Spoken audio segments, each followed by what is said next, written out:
네, 안녕하세요. 오늘도 지난 시간에 이어서 노동법 파트를 준비를 해보았습니다. 오늘도 네 가지 주제를 준비해 보았는데, 첫 번째로 징계 사유의 정당성, 두 번째 주제는 해고 사유의 정당성, 세 번째 주제는 경력 사칭과 그로 인한 근로계약의 취소 관계, 그리고 네 번째는 해고 예고, 이렇게 네 가지 주제를 한번 공부해 보도록 하겠습니다. 우선 징계 사유의 정당성부터 살펴볼 텐데요. 우선 체크 포인트가 세 가지 정도가 있어요. 만약에 문제에서 징계 정당성을 판단해 보라고 문제가 주어지면 징계의 사유, 그리고 징계의 절차, 그리고 징계의 양정이 적절한지 세 가지를 분야별로 판단을 해주셔야 되는데, 징계의 사유가 정당하냐고 문제에서 물었을 때는 사유만 정당성을 가지는지 판단을 하시면 됩니다. 그리고 징계는 그 근로자가 과거에 했던 비위 사실에 대해서 징계를 하는 건데, 이것의 핵심 키워드는 기업 질서 위반이 있었느냐 없었느냐를 따져주시면 됩니다. 그렇기 때문에 기업 질서 위반이 그 정당성 판단의 가장 핵심 포인트라고 생각해 주시고, 노동법 답안 작성하실 때도 이 키워드를 여러 번 써주시는 게 좋습니다. 그러면 이제 징계의 의의부터 살펴볼게요. 네, 징계에 관련돼서는 저희가 저번부터 계속 쓰고 있는 근로기준법 조문 23조 1항에 대해서 정당한 사유가 없는 징계는 무효라고 규정을 하고 있어요. 정당한 사유란 아까 말씀드렸듯이 징계의 사유, 그리고 징계 시기와 절차, 그리고 처분의 적정성을 포함하는 개념입니다.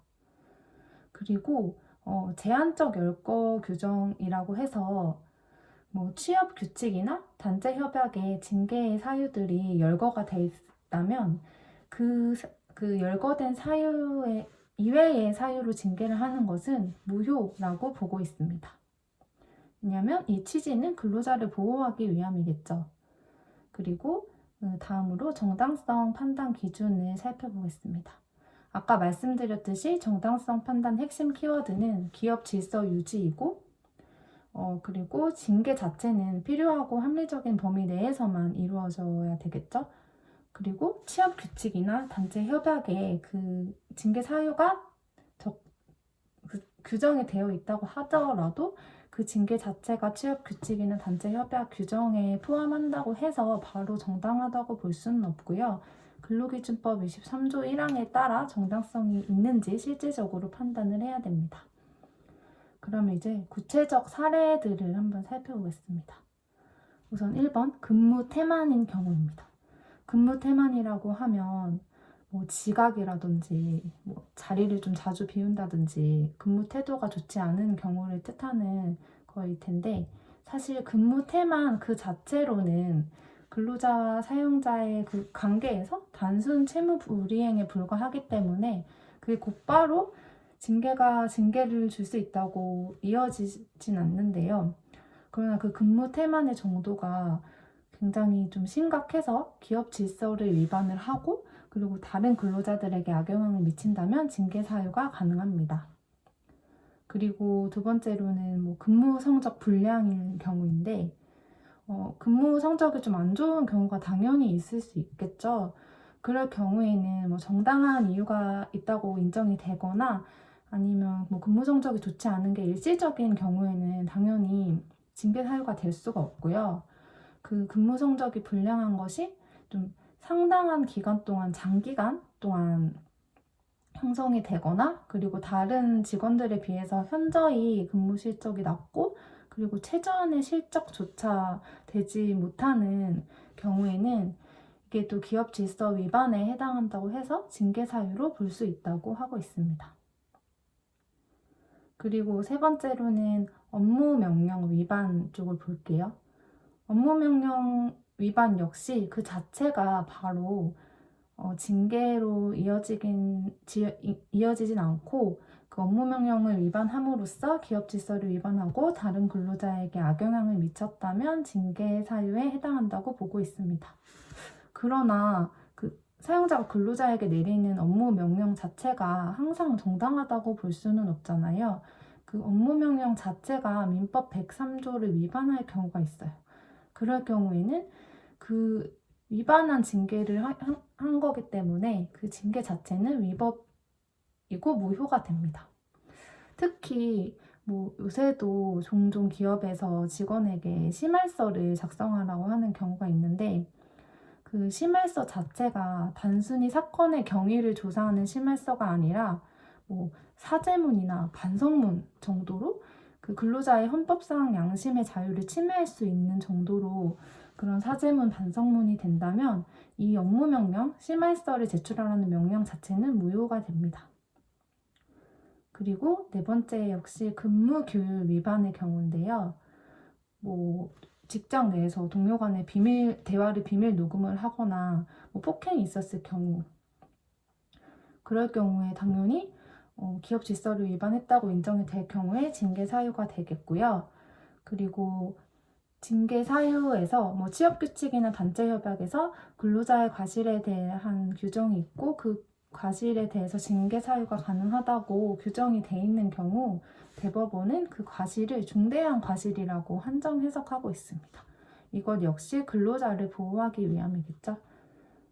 그리고 뭐 유인물 배포 같은 경우에 뭐 사업장 내 정치 활동을 금지하기 위해서 유인물 배포를 하려면 그 사용자에게 허가를 받아라는 허가 제도가 있는 경우가 많은데요. 이런 규정 자체는 무효가 아닙니다. 그리고 구체적인 직장 질서 문란 발생이 반한 경우에는 징계 사유가 당연히 가능하겠죠. 그리고 또 추가되는 케이스가 근로자의 문서 배포가 있을 경우 사내 전자 게시판에 문서 내에 어떤 문헌이 타인의 명예나 인격이 훼손될 염려가 있을 경우 그리고 일부가 허위고 다소 과장된 경우가 있다고 하더라도 그 목적이 그 특정인의 비하나 비방함에 있는 것이 아니라 근로조건의 유지 개선 그리고 근로자의 경제적 사회적 지위 향상을 도모하는 것이고 그리고 전체적인 내용이 진실이라면 정당한 범위에 속한다고 보고 있습니다. 다시 정리를 드리자면 좀 내용 자체가 뭐 명예와 인격을 훼손을 하고 있고 좀 허위가 섞이더라도 그 목적 자체가 근로자를 위한 것이고 그리고 전체적인 내용이 진실이라면 정당하다는 것입니다. 그러니까 목적과 내용 두 가지를 잘 고려를 해주셔야 되겠죠.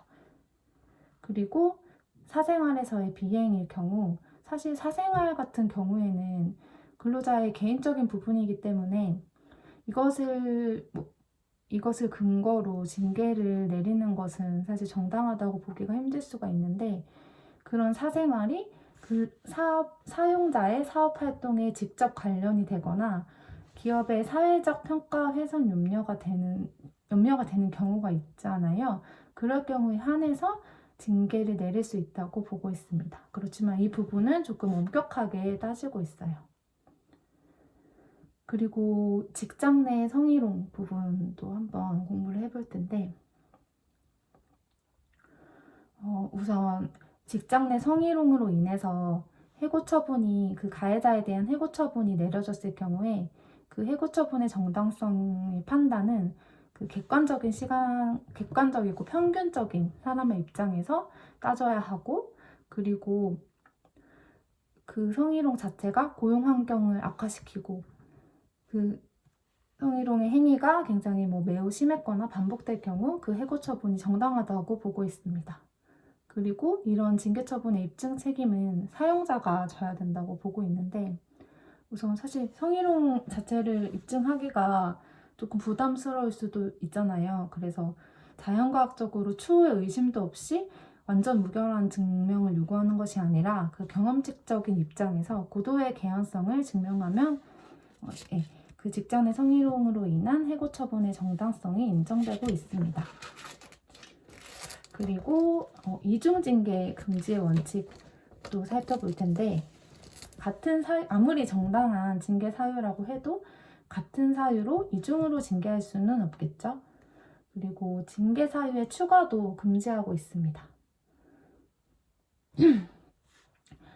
징계 처분의 당부는 징계위원회 등에서 징계 사유의 규정에 따라서 그 징계 사유로 삼은 사유로 판단을 해야 되고, 그 이외에 전혀 별개의 사유까지 포함할 수는 없다고 보고 있습니다.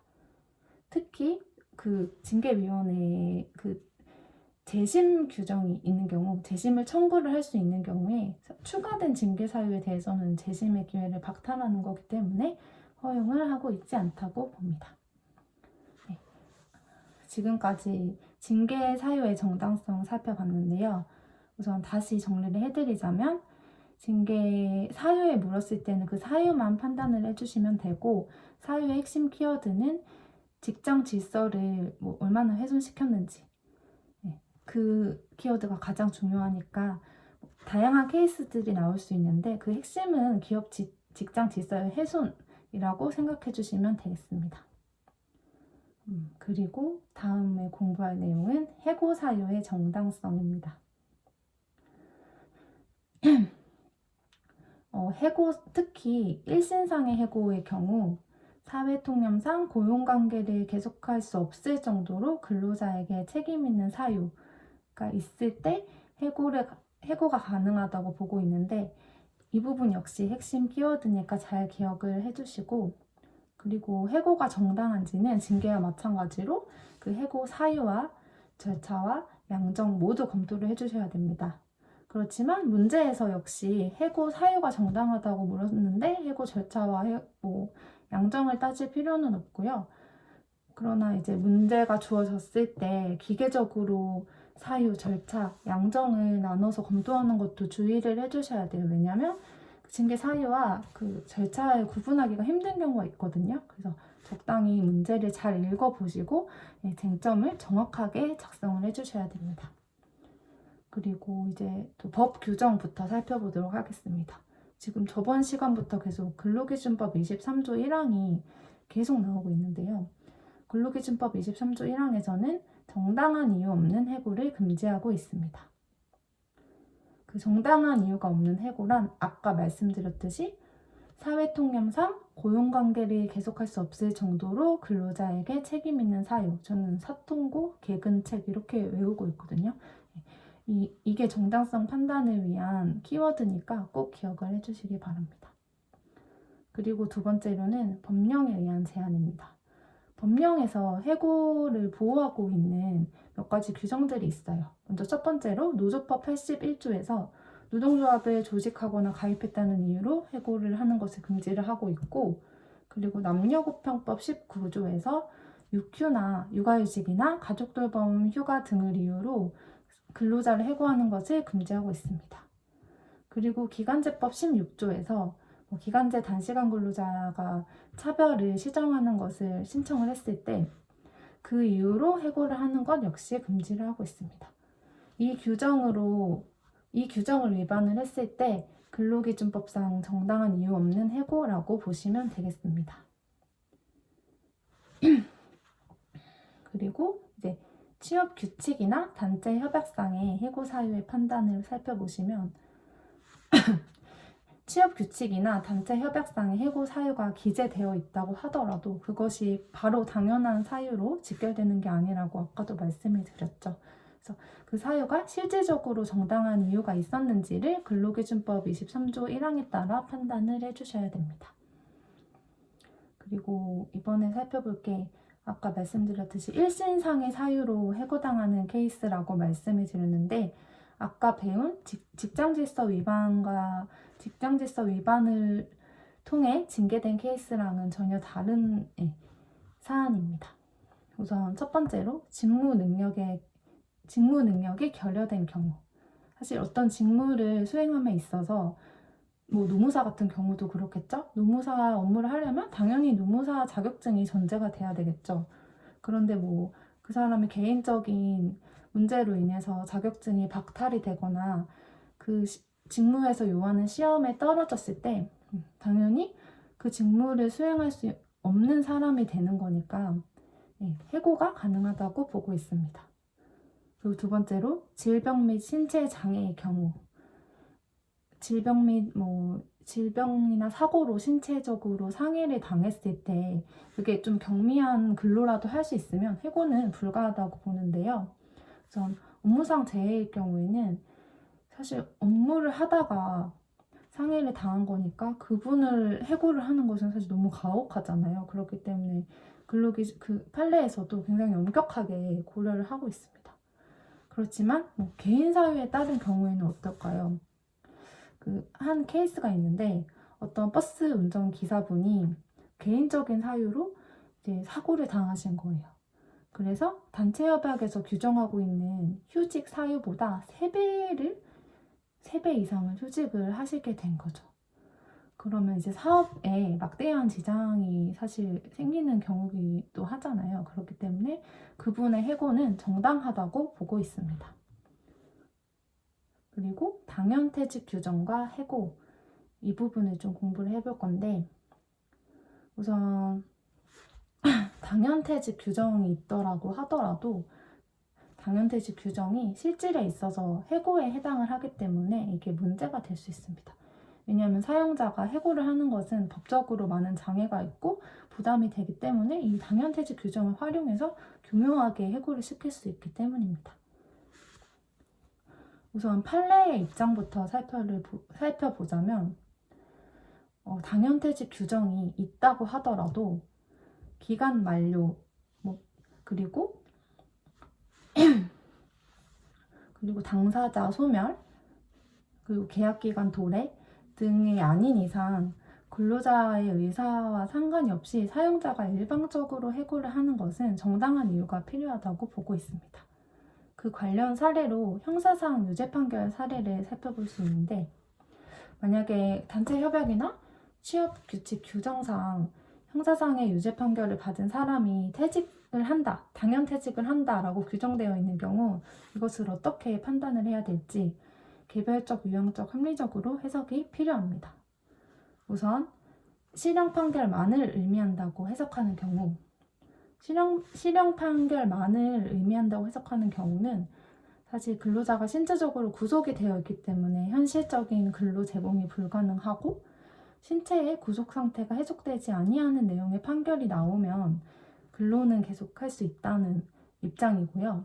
그리고 실형 판결만을 의미하지 않는다는 해석의 입장에서는 우선 그런 규정 취지를 살펴봤을 때 그 근로자가 그런 형사상의 유죄 판결을 받았을 경우 근로계약의 목적이 달성이 불가하다. 왜냐면 근로제공이 정상적으로 이행할 수 없기 때문에, 그리고 그런 유죄 판결을 받음으로써 그 근로자와 타 종업원의 신뢰관계가 좀 훼손이 될 수 있고 직장 질서가 저해가 된다. 그리고 세 번째로 그 근로자 때문에 회사의 명예나 신용이 훼손이 될 수 있고 그로 인해 거래관계에 악영향까지 미칠 수 있다. 그리고 사용자와 근로자 간의 신뢰관계가 상실되어서 근로관계가 유지가 될 거라고 기대가 될 수 없기 때문에 반드시 실형만을 의미한다고 판정하기는 어렵다는 입장입니다. 그리고 이건 전체적인 사안에 따져서 합리적으로 판단을 해야 된다는 입장입니다. 제가 개인적으로 생각을 했을 때도 이 대법원의 판단이 더 타당하다고 생각을 합니다. 개별적, 유형적으로 사례를 면밀히 분석을 해야 될 것 같습니다. 그리고 폐업, 파산 등에 따른 해고의 경우 이제 사용자가 폐업이나 파산 상태에 이르기 전에 근로자들에게 이 사실을 알리고 전적을 권유를 했어요. 근데 그 권유에 불응을 해서 해고를 한 경우, 이 경우는 통상해고로 보고 있습니다. 그렇기 때문에 징계해고나 경영상의 해고 같은 절차적 제한 규정은 적용되지 않는다고 보고 있습니다. 네, 지금까지는 해고 사유의 정당성에 관한 공부를 해봤는데요. 해고 사유의 정당성도 내용이 조금 복잡하긴 하죠. 그렇지만 항상 그 키워드, 사회통념상 고용관계를 계속할 수 없을 정도로 근로자에게 책임 있는 사유가 있었는지의 여부를 케이스별로 판단을 해주시면 될 것 같고요. 조금 더 기억을 해주셔야 될 거는 당연퇴직 규정에서 형사상 유죄 판결이 있었을 경우 그 부분 두 가지로 나뉘는 거 잘 기억해 주시고, 그 4가지 사유, 그 근로계약 목적이 달성이 불가하다, 타 종업원의 신뢰관계와 직장 질서가 저해될 수 있다, 회사의 명예와 신용이 훼손된다, 사용자 근로자의 신뢰관계 상실됐다. 그래서 실형 판결만을 의미한다고 해석할 수 없다. 이 부분 좀 암기 잘 해주시면 좋을 것 같아요. 그리고 이제 다음에 공부할 3번째 주제는 경력 사칭과 근로계약의 취소 부분입니다. 이 부분은 사실 꽤 간단한 내용이긴 한데 우선 이때까지 출제된 바가 없고 최신 판례가 있고 그리고 좀 쉬운 편이라서 사례형 25점짜리 문제로 나올 수 있을 것 같아요. 우선 근로계약의 의의부터 한번 살펴보자면 근로기준법 2조 1항 4호에 근로계약을 되게 자세하게 정의를 해두었습니다.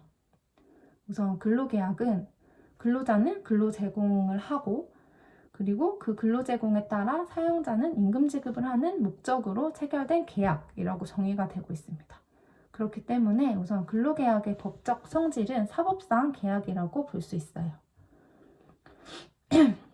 근데 이제 문제점이 그 근로자가 뭐 입사 원서를 넣거나 할 때 그 경력을 허위로 기재하는 경우가 종종 있다고 하는데 그 경력 허위 기재 사실을 이제 채용 후에 알게 된 사용자가 근로계약을 취소를 할 수 있을지 그리고 그 취소의 효력은 어떻게 되는지 이게 문제가 될 수 있겠죠.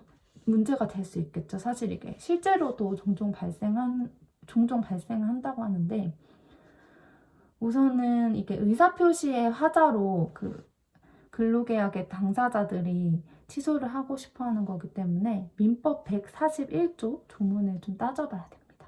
민법 141조에 따르면 그 취소된 법률 행위는 처음부터 무효가 되고 있어요. 그렇지만 그 근로계약은 이미 근로자가 사용자에게 노무를 제공을 했기 때문에 이미 받은 노무급부를 어떻게 반환을 해야 되는지 문제가 발생할 수 있기 때문에 이게 논란의 여지가 있습니다.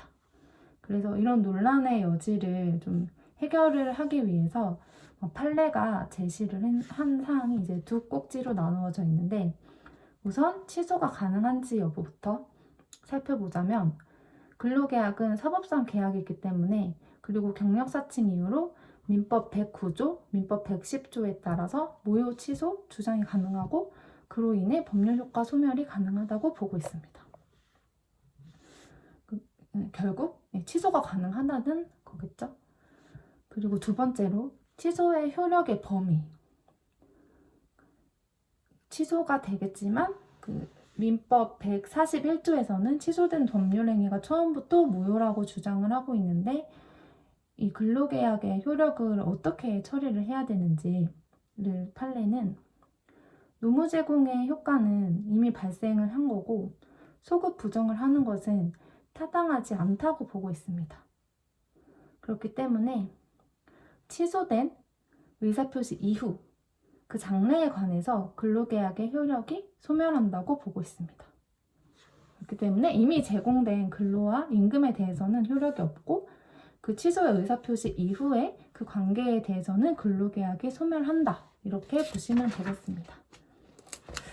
저는 이 판례가 근로계약의 특수성을 잘 반영하고 있는 판례라고 생각을 하는데 이 내용 역시 검토 의견에 좋으시면 좋을 것 같습니다. 네, 이제 다음으로는 마지막 주제인 해고 예고인데요. 해고 예고 역시 저는 A+급이라고 보고 있는데 우선 최근 판례가 많고 이 부분 역시 출제가 되지 않았습니다. 해고 예고는 일단 취지가 굉장히 중요하니까 적극적으로 활용을 해주시는 게 좋고 그리고 이 해고 예고를 뭐 하든 안 하든 해고의 사유가 정당하다 이 부분은 사실 뭐 열심히 작성하시다 보면 놓칠 수 있어요. 그렇기 때문에 이 부분 놓치지 않도록 꼭 기억해 두시면 좋을 것 같습니다. 우선 근로기준법 26조 본문에서는 해고 예고에 관한 규정을 두고 있어요. 사용자가 근로자를 해고를 하기 위해서는 30일 전에 해고 예고를 해주어야 되고 그리고 그렇지 못할 경우에는 30일분의 통상임금을 지급해야 된다. 그 이유는 근로자를 보호하기 위함이겠지만 조금 더 명확한 사유로는 해고에 대비를 해서 새로운 직장을 구할 수 있도록 시간적, 경제적 여유를 제공을 하기 위한 취지라고 보시면 됩니다.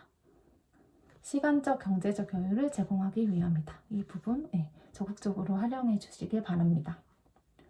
그리고 해고 예고의 방법에 대해서는 뭐 서면이건 구두건 이런 건에 관해서는 규정을 한 바가 없고요.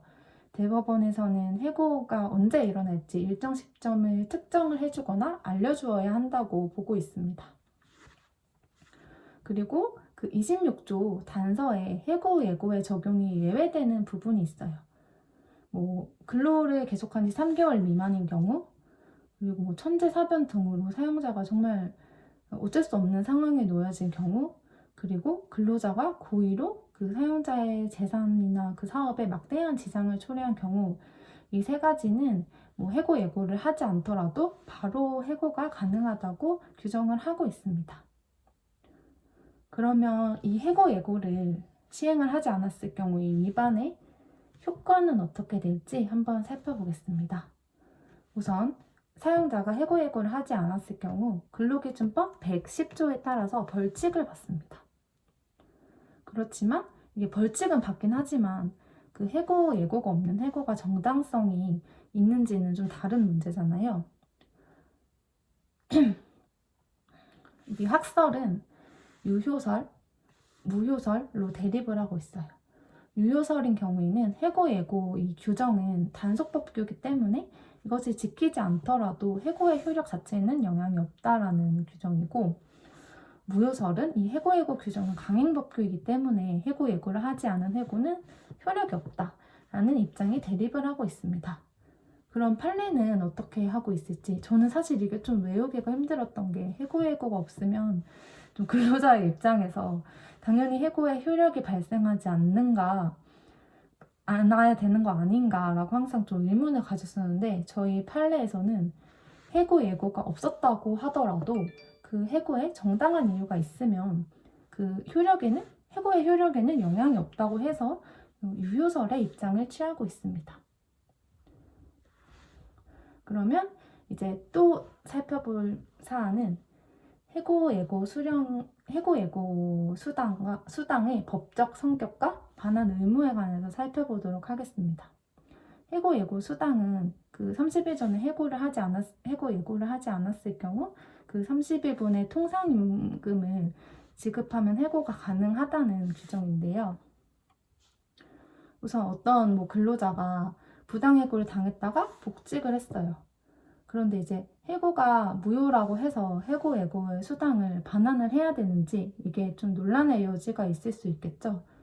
이에 따라서 판례는 해고의 유효와 관계없이 해고 예고 수당이 지급 가능하다고 보며 사유를 3가지를 들고 있습니다.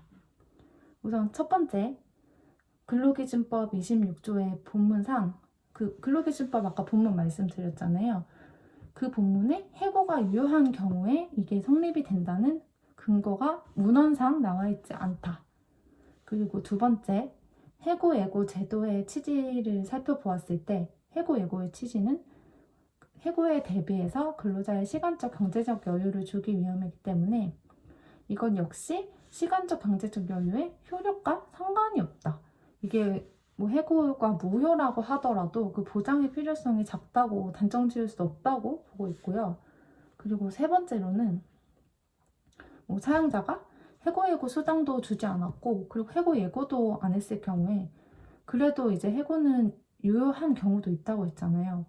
그럴 경우에 복직을 했을 때 근로자가 이제 미지급 임금을 지급받는다고 하더라도 근로자의 보호가 충실히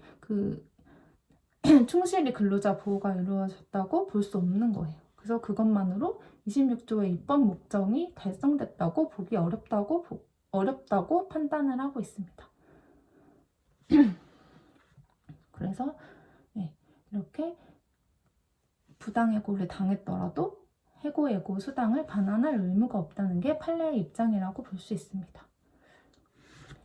네, 지금까지 총 4가지 쟁점을 공부를 해봤는데, 다음 시간에는 해고 절차의 정당성도 살펴볼 거고요. 그리고 영업 양도 부분, 그리고 경영상의 해고 부분 4가지 쟁점 그 부분도 살펴볼 예정입니다. 네, 그러면 지금까지 들어주시느라 감사하고 다음에는 조금 더 멋진 강의로 돌아오도록 하겠습니다. 네, 감사합니다.